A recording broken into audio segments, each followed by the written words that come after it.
RMC, Apolline Matin. C'est déjà demain.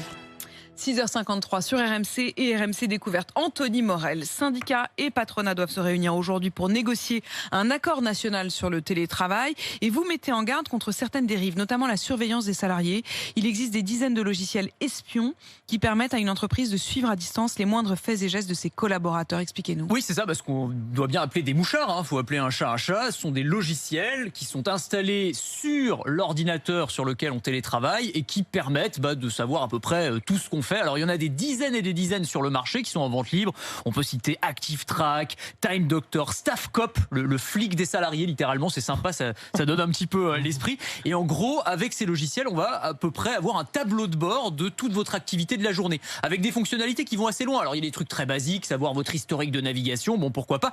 Mais il y a certains de ces logiciels, par exemple, qui vont réaliser des captures d'écran toutes les 5 minutes. Clique, une photo de votre écran qui va être envoyée à la direction. Et donc, à la fin de la journée, il y a une espèce de petit film de ce que vous avez fait pendant la journée. Il y a aussi ce qu'on appelle des keyloggers. C'est des logiciels qui vont analyser les frappes de clavier pour savoir si vous avez bien tapé à l'ordinateur pendant la journée. Il y a même certains de ces outils qui sont capables d'analyser votre niveau d'attention pendant une visioconférence. Est-ce que vous êtes bien concentré ou est-ce que vous baillez au corneille? Est-ce que vous commencez à piquer du nez? Donc vous voyez, ça va quand même très loin. Et ces logiciels qui font partie du paysage aux États-Unis, c'est un truc qui est considéré comme assez normal. Eh bien, il y a une étude qui montre sur 2000 entreprises dans le monde entier que les intentions d'achat ont été multipliées par 53 depuis le début de la crise sanitaire. Donc il y a un énorme intérêt pour Alors, ces est-ce qu'il y a confiance.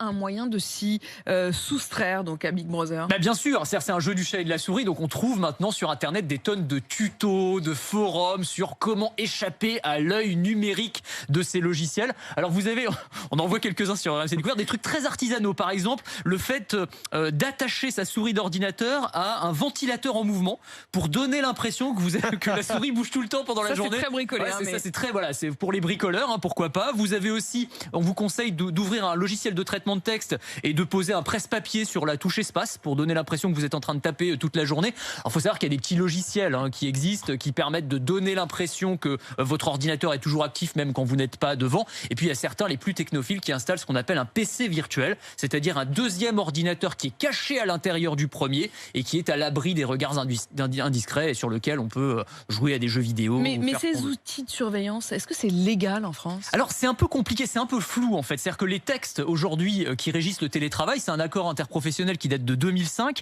et qui dit seulement que le télétravailleur doit être informé des éventuels moyens de surveillance mis en place. Autrement dit, sur le papier, ces logiciels, ils sont légaux, mais il faut qu'on vous prévienne qu'on les a installés sur votre ordinateur. Cela dit, c'est pour ça que c'est important qu'il y ait un nouvel accord qui soit en discussion entre les syndicats et le patronat, mais d'après ce qui en a fuité pour l'instant, ça ne fait pas partie des points qui sont abordés, donc c'est un angle mort d'une certaine manière. On peut imaginer que des institutions comme la CNIL, par exemple, la Commission nationale informatique et liberté, pourraient se saisir de ce sujet, parce que ces logiciels, vraiment, ils sont en vente libre. Je ne suis pas certain qu'ils soient massivement utilisés en France pour l'instant, mais en tout cas, ils sont accessibles sans aucun problème. Merci beaucoup Anthony. Et d'ailleurs le télétravail, comment est-ce que vous le vivez? Est-ce que vous y prenez goût? Est-ce que vous estimez qu'il faut poursuivre cette logique du télétravail même au-delà du confinement? Oui, parce qu'un jour il y aura la fin du confinement. Oui, un jour il y aura la fin du confinement.